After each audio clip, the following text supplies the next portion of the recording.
Alright guys, this is, I guess it's going to be a review of the Scuf one from a modder's perspective. So what I'm going to do is kind of tear this thing apart and fix a problem with it. The reason this was sent to me is that you can see the mic port, whatever Scuf did to it, it's crooked, and the board on the bottom, you can see that thin, kind of tan or cream colored line.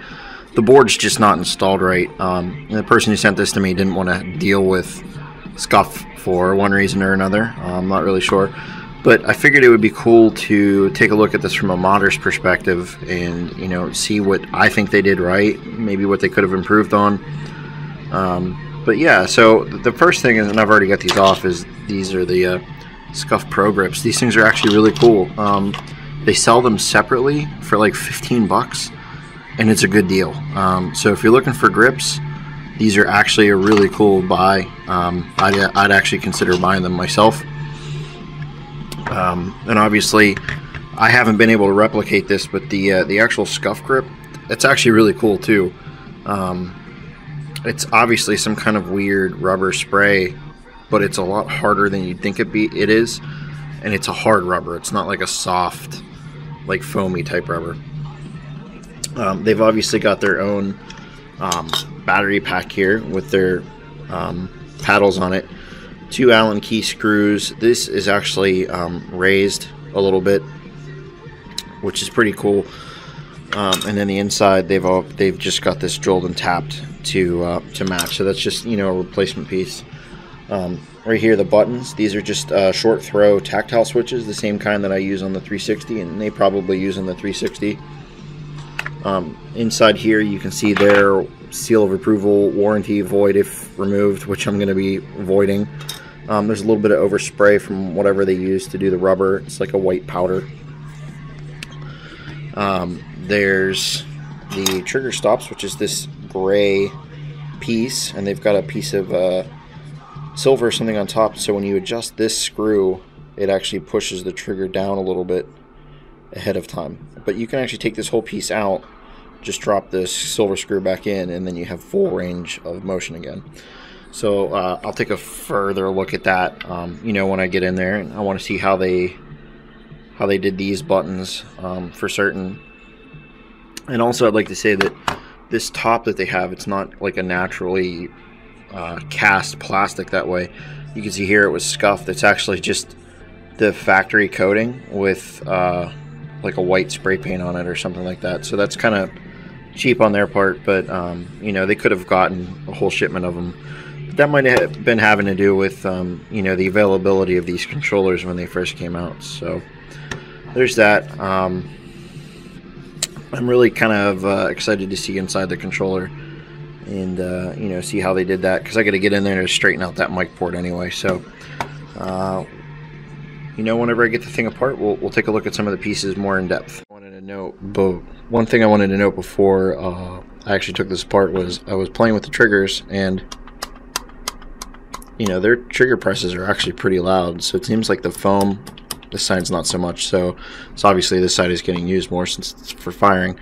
I have a feeling that their foam is not as durable in the long run as they may have been able to test for. So something to keep in mind. You can always just slip a little piece of adhesive foam, maybe some Gorilla Glue since it kind of foams up after it dries, or I don't know, maybe even a strip of Velcro or something like that. Not the scratchy side, the soft side, and you know, that might work too. Just figured I'd mention it before I pulled this whole thing apart.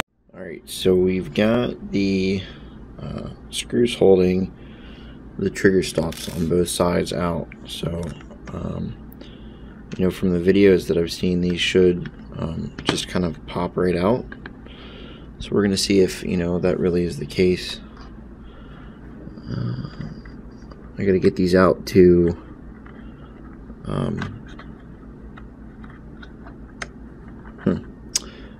get to the inside of the controller. Well, maybe not these. So that one's obviously too small. So it looks like this is actually connected in some way to the adjustable part of the trigger stop. So I'm going to go ahead and grab my bits. I'll be right back. All right. so we got our screw bits here. I have a feeling this is one of the tinier ones. So I'm going to go ahead and pull this out of here and see which size it is. Sure enough, it's the smallest one I got. So we're just going to back that out, just a little bit. Still a pretty interesting design, either way. Man, that's interesting. It's almost like they're connected in some way, beyond the obvious.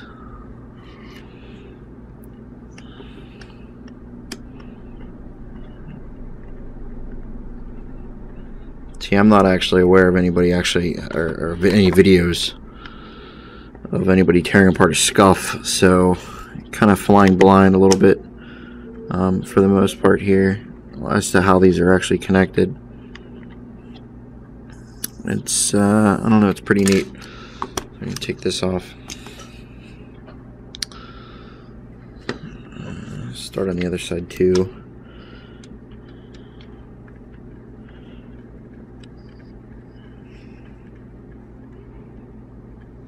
Take this one out, much more.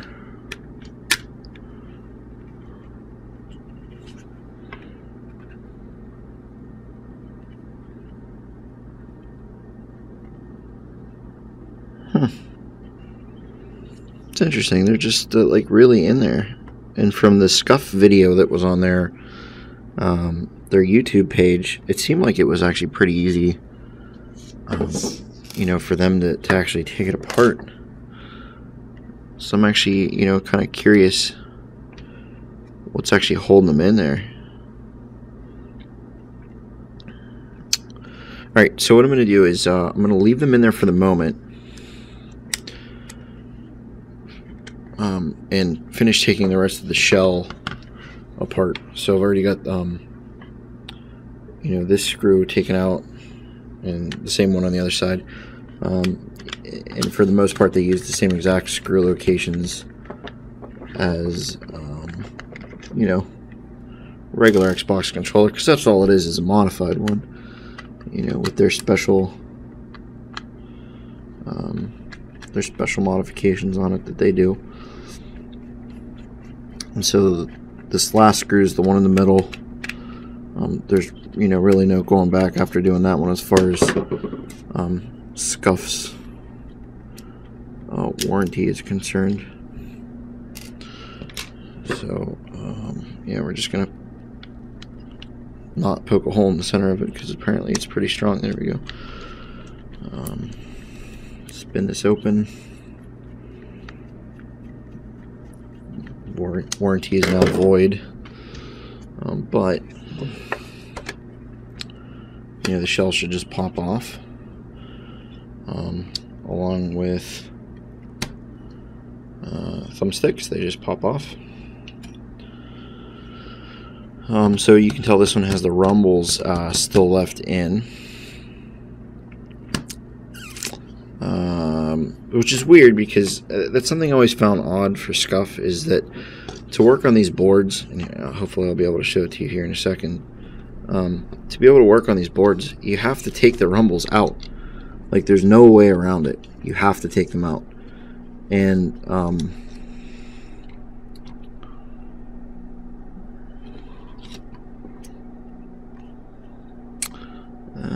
these have a clip. Okay, so I'm gonna leave that in there for now. So you have to take the rumbles out, but then they charge you to take them out when they're out already, whenever they're in there working on the controller. I always found that, slightly odd, but whatever. So here's the piece that I was really interested in, which is their button daughter board, or whatever you want to call it.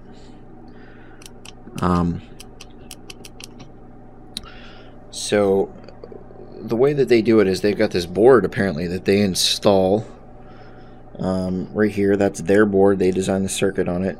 And let me just get something pointy here to point these out. So the black wire, well, obviously the black wire, it goes down through here. That's what they're using for ground. There's a lot of ground locations on the board, and I'm going to see if I can bring the board a little in focus. So that's one of them there. There's another one there. You can tell they do the same thing I do. They use hot glue, smudge it down on there, and that's what they're using for ground. And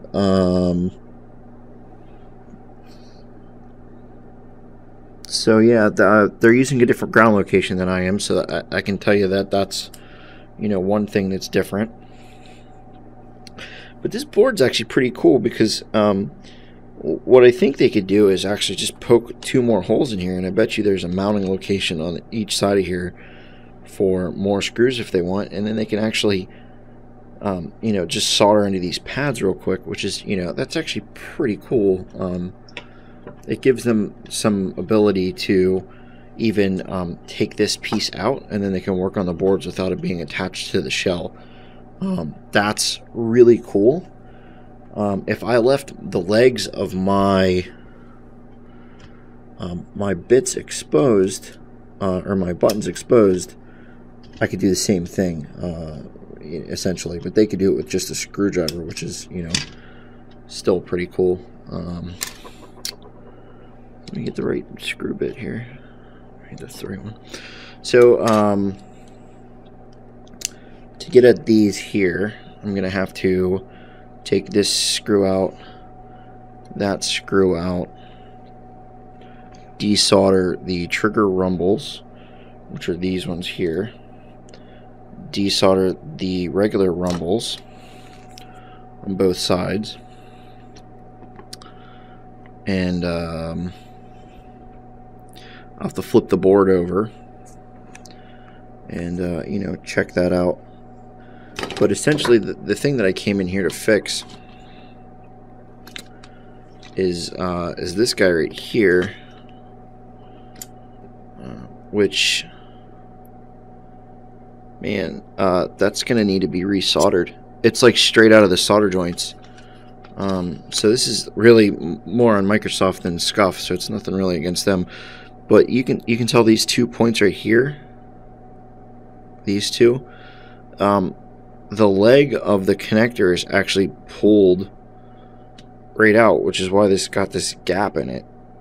Yeah, you can see I actually just moved the legs back up in. So what that's going to need to do, I'm actually going to need to probably clamp that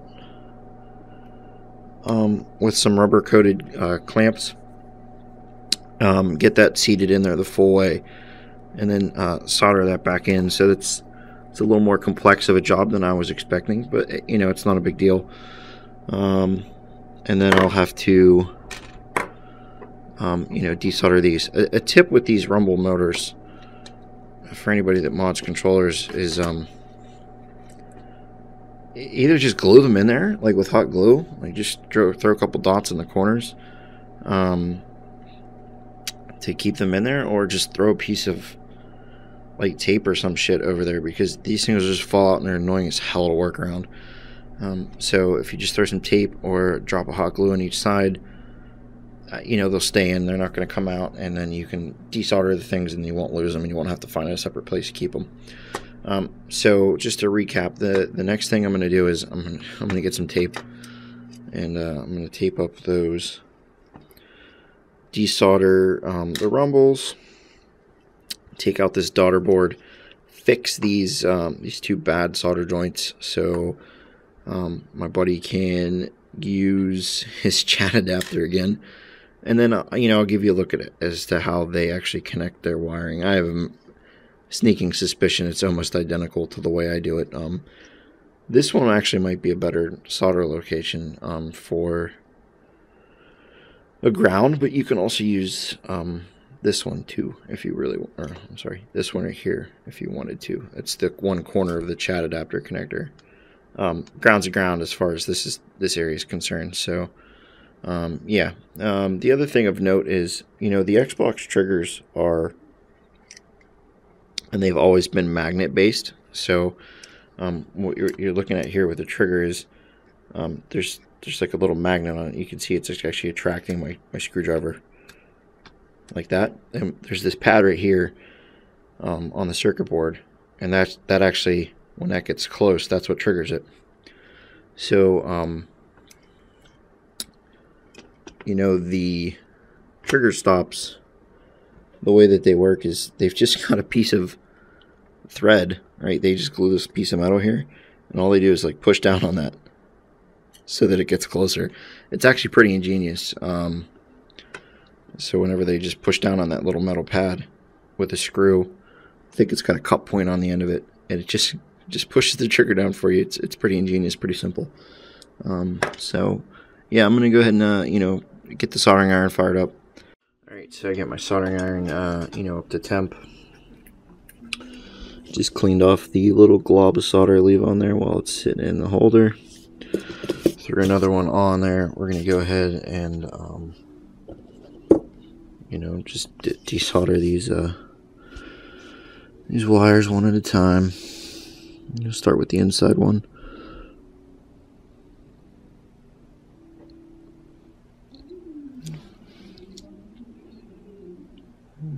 Take that out of the way. And I tend to keep it at a fairly low heat as far as my soldering iron is concerned, because it's not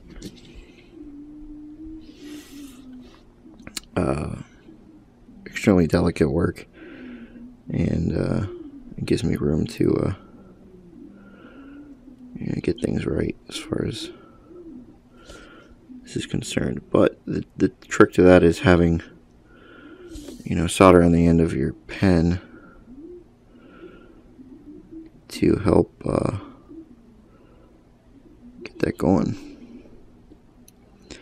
And I might actually have to throw this up to a higher heat, because it looks like when they put these back on, they used a different grade of solder than what's normally on the Microsoft board. And 300-400 degrees just isn't cutting it. So I'm gonna go ahead and throw it up another 50 degrees, and sure enough, that does the trick. So that one's off. I'll see if I can rotate this a little bit so you can see. I'm gonna go ahead and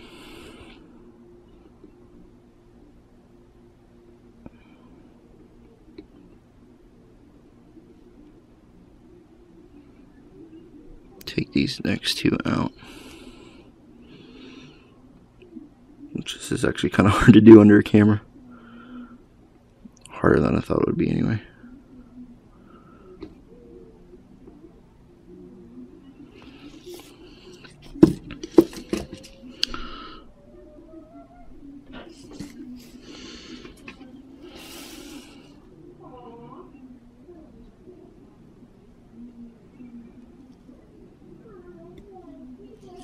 There we go. Seems that's that's the trick. They must have used a higher heat solder.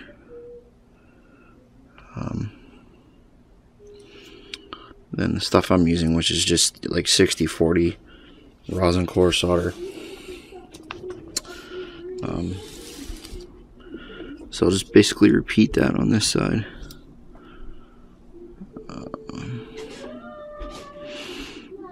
While my family sings upstairs.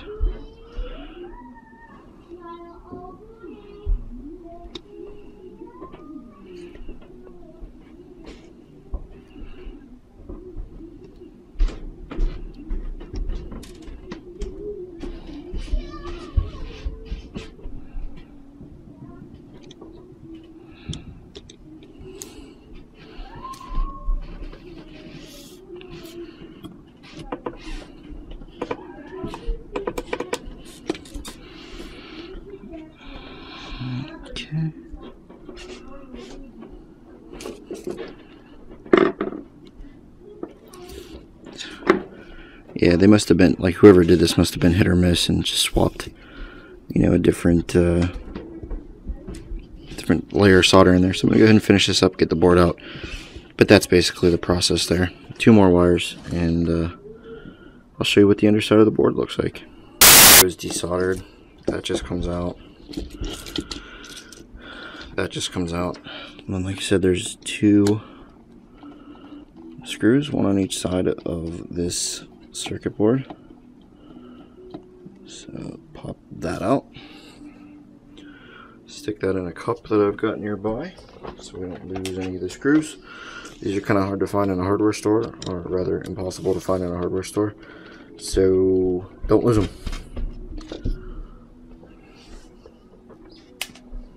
If you do lose them, you might have to go somewhere like Fastenal to get the right board. So that one just pops right out. There's these 2 connectors here, one here, one here, that hold those in. And yeah, they do theirs exactly the same way I do mine. So what you can see here is they solder to the middle pin in this array, which is cool. And on this one, they opt not to scratch the carbon. And what they do is they solder to this top pad right there, which is just above D14. It's a pretty tiny solder spot, but they use the same thickness of wire that I use. They just have, you know, red and green. Red is obviously blue button, green is obviously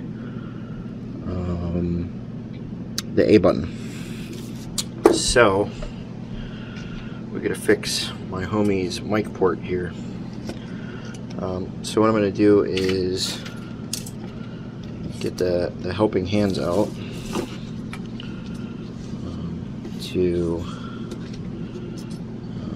lend a hand, obviously. That's what it does.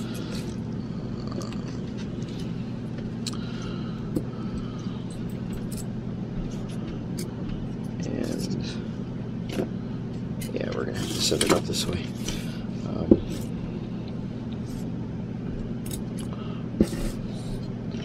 Grab, I'm gonna need access to the other side of the board.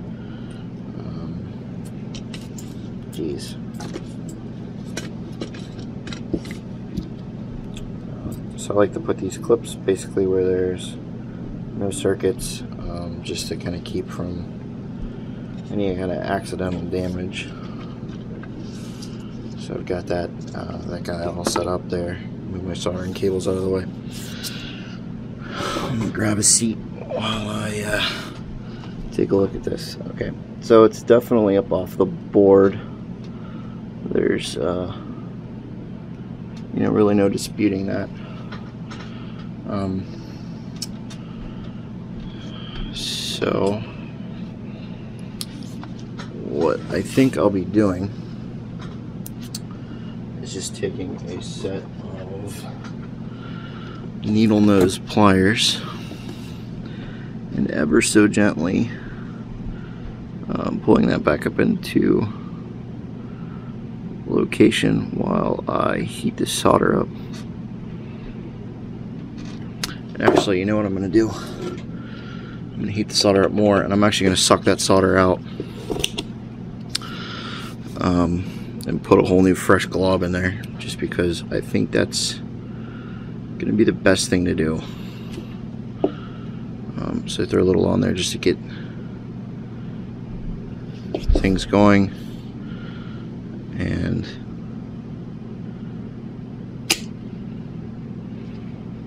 that actually might have fixed it.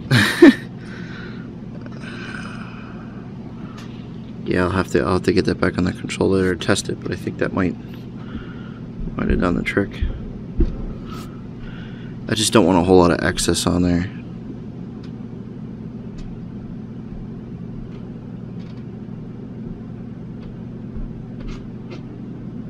Because that's you know, that's bad.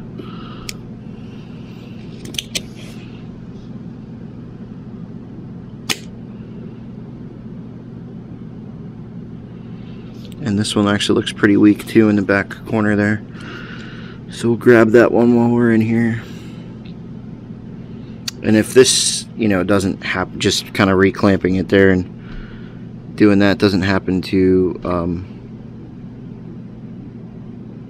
solve the issue, I'll just take the whole thing out and fix it.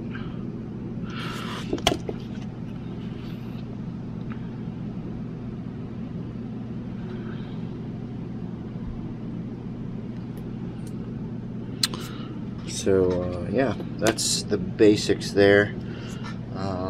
This tip on my soldering pen doesn't really like running this hot, so I'm gonna go ahead and take care of that before I ruin the tip